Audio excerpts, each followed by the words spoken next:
Good morning, and welcome to One Baha'i, that regular podcast where I talk a little bit about just my own perspective on the faith. It's nothing official, just one individual. This morning when I came downstairs, I was looking through the writings and I found a passage from Abdu'l-Baha that intrigued me.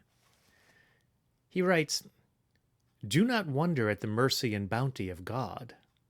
Consider thou how one spark sets on fire a great forest. Therefore there is great hope, and the favor and grace of the Almighty is limitless."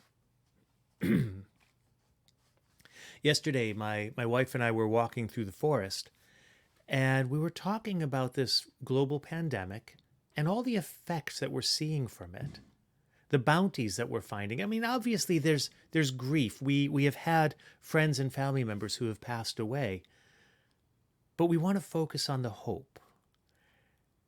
And yesterday, you may have noticed the price of oil, the oil futures fell below zero.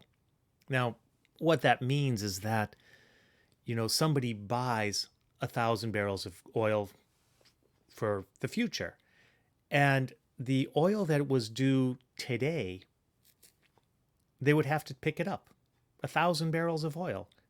Otherwise, I don't know. They have to buy it. It's theirs, and they have to take it. Well, now they have to find a place to store it, and they don't, so the price fell below zero. In other words, come and take this oil, get it out of my possession. What an incredible bounty. We're watching the global oil market plummet. We're watching as it is now recognizably economically feasible and bountiful to go for solar and all these other natural renewable resources. Whoever dreamed that such a small thing, a cold virus, would have such profound effects all around the world? The bounty of God truly is limitless. It's an amazing thing when you really think about it. Such a small thing having such profound impact globally so swiftly. The limbs of mankind are trembling. So, this is a great test. We know that.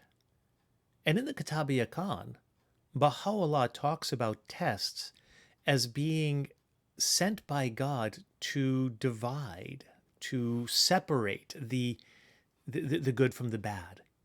It's just like when he says, "With fire we test the gold, and with gold we test the servants." Tests are a fascinating thing.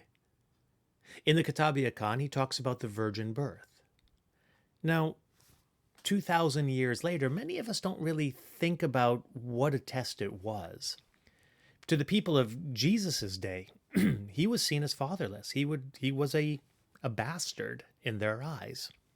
He should not have been allowed in the synagogue, much less speaking in it. He and his mother should have been stoned to death.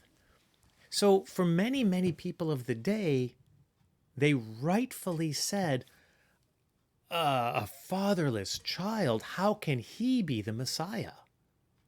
It was a phenomenal test for many of them. But for the Christians, the virgin birth is one of the greatest miracles.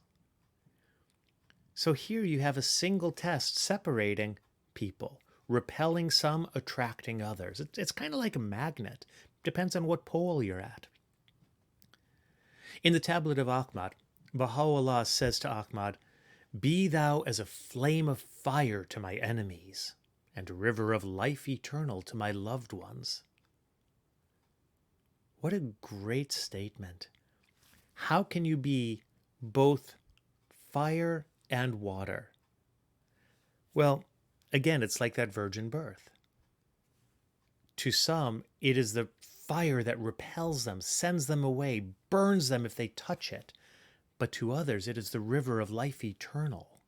It is what attracts them.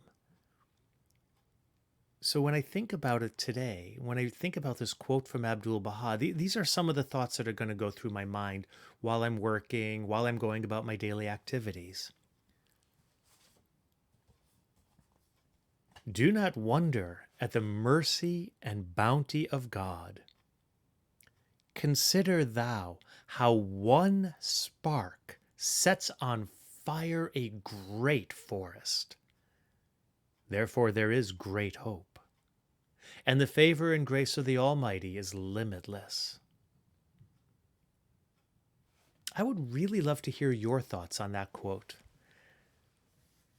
I know we're all suffering. I know we are going through great difficulties, but I would love to hear what bounties you are finding. What little treasures are popping up in your life? So thank you for listening. We'll talk again tomorrow. And don't forget, hit the like button. And if you want to know more about the Baha'i faith itself, go to Baha'i.org. Thank you much. We'll see you tomorrow.